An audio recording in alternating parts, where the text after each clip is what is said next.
Okay, so on number 9, the question reads 39 divided by 5 hundredths. Okay, well, what your teacher was trying to explain to you is that on the outside, that number is called the divisor, and the number on the inside is called the dividend. Okay, and you can have a decimal inside the dividend. Remember, that's the one in, dividend is inside. Okay, but you cannot have a decimal in the divisor. Okay, so what you're seeing is that there is a decimal and there's two place values behind the decimal. So the two place values behind the decimal, this is the tenths, this is the hundredths.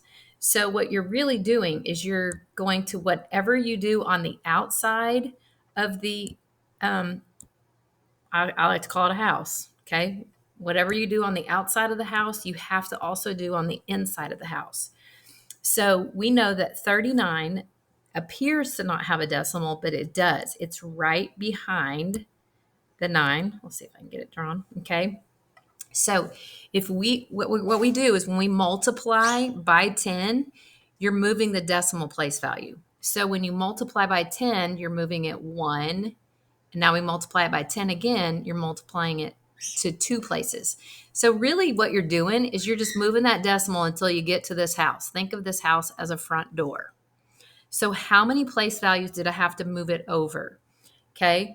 And so since you moved it 2 places on the outside, you have to move it 2 places on the inside. So we're going to move it 1, 2.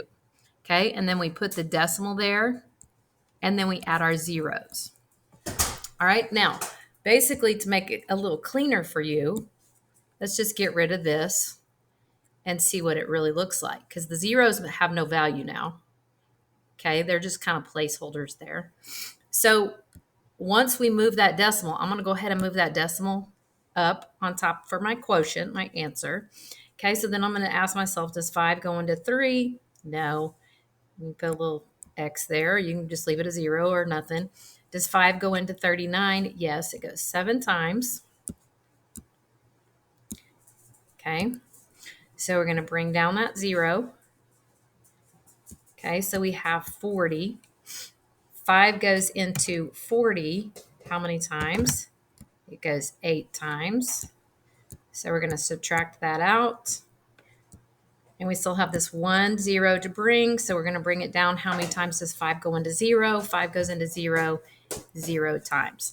So on number 9, your answer is 780.